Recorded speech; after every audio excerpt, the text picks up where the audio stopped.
જો કે જેટલી સરળતાથી સુરતીઓની મદદ ત્યાં ફટાફટ પહોંચવા માંડી અને જે રીતે સરકાર ત્યાં ઉતરેલી વાસ્તવિકતામાં દેખાઈ, ખેડૂતનું આંદોલન હોય કે પછી બહુ જ નુકસાન થઈ જાય એના પછી પાકનો સર્વે કરવાની વાત હોય, જગતના તાજ સામે એ રીતે નથી જોવાતું જેવી એની બહુ જ સામાન્ય અપેક્ષા હોય છે. વીમા યોજના એ લાગુ નથી થતી ને કેશડોલ્સે નથી ચૂકવાતી. કેશડોલ પહોંચે તો એ 200-500 રૂપિયા પહોંચે છે. 6800 જેટલા રૂપિયા 9000 જેટલા ઘરમાં એક ઘર દીઠ આપવામાં આવે એ જ પોતાની અંદર બહુ જ મોટી રાહત છે. કેમ કે સાવ થંભી ગયેલા માણસોને શરૂ કરવા માટે, બેઠું થવા માટે, મહિના 2 મહિના જમી શકે એટલું રાશન લેવા માટે એટલા પૈસાની જરૂર હોય છે. ગામડાઓમાં કેશડોલ્સ ચૂકવાય ત્યારે જોજો તમે કેટલા રૂપિયા આપે છે. 100, 200 અને 500 રૂપિયા મહત્તમ આપીને એના જીવનની શરૂઆત કરાવતા હોય છે. ક્યાંક આપે તો 1000-2000 આપે છે. એટલે 6800 મોટી રકમ છે જે અપાઈ છે. ખેડૂતો જે પોતાની જમીન જઈ રહી છે ને એમાં રાઇટ ઓફ વે માટેનો જે સંઘર્ષ ચાલી રહ્યો છે મોરબીમાં, જેતપરમાં આંદોલન ઉગ્ર થાય એવા એંધાણ એટલા માટે છે કેમ કે સ્થિતિઓ બહુ બરાબર નથી. એમણે પોતાની અસહમતિ વ્યક્ત કર્યા પછી સંવાદનો પ્રયત્ન નથી થયો. સંવાદ પછી તો વિવાદ થયો.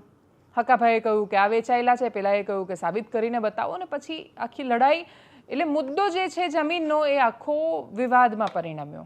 ખેડૂતો જે કહી રહ્યા છે એમની પાસે પોતાના મુદ્દા છે કે ભાઈ આટલા મુદ્દા સાથે અમે અસહમત છીએ, પણ એના પછી જ્યાં સુધી વાતચીતમાં ઉકેલ નહીં આવે તો આંદોલન આડેપાટે ચડશે. અને આડેપાટેનો મતલબ એ છે કે બહુ જ લાંબા સમય સુધી તમે ન સાંભળો તો ઉગ્ર રજૂઆતો થાય.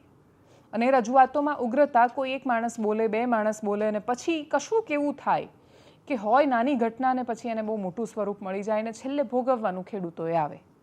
આખી જિંદગી કેસમાં ધક્કા પણ એમણે ખાવાના આવે. આ સ્થિતિનું નિર્માણ ન થાય બહુ જરૂરી છે. ત્યાં મંચ પરથી બહુ જ બધું કહેવાઈ રહ્યું છે. ઘરમાં મંત્રી હોય તો એ બોલીશું એવું પણ કહેવાઈ રહ્યું છે. સાંભળીએ એમને. પણ ગામમાં કોઈને ગરવા નથી દેવા. હવે કરી જોવે એક પણ અને કોઈ ધમકી કોઈને આપી હોય, કોઈને ફોન નંબર હોય તો મને આપી દેજો. એવો કયો ઘરે ધમકી દેવા વાળો પેદા થયો? અમારા ઘરમાં થાંભલા કરી કે અમે તમારા ઘરમાં નહીં કરી, કરવું એ ભરવાવું ને. અને જે આ મિનિસ્ટરો, આ જેમાં ધારાસભ્યો બધાય મારા દીકરા ઢોરા જેવા થઈ ગયા. ખબર હોય તો ઘરે આવીને પાણી પીએ, ખબર એટલે આખો દી તરવ મારીએ. અહીંયા આટો મારી બાજુ હોય ઉલટી કરે. હવે એને ઉલટી તો શું આવે, જબા ફાડવા હે એટલે નથી મૂકવો.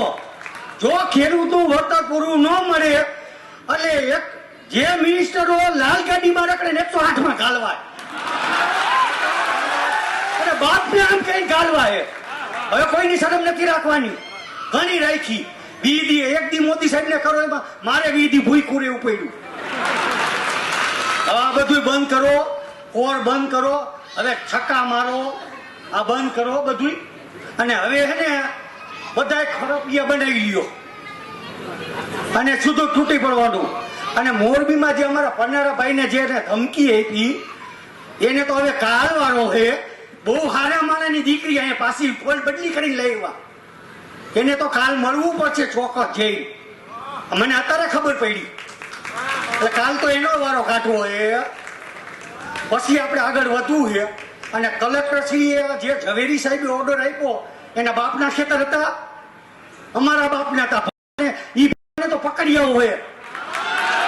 અને જો થાંભલે નો બાજુ તો અમુક ત્યાં પેટ નો નહીં. હવે કોઈને નથી મૂકવું, કોઈ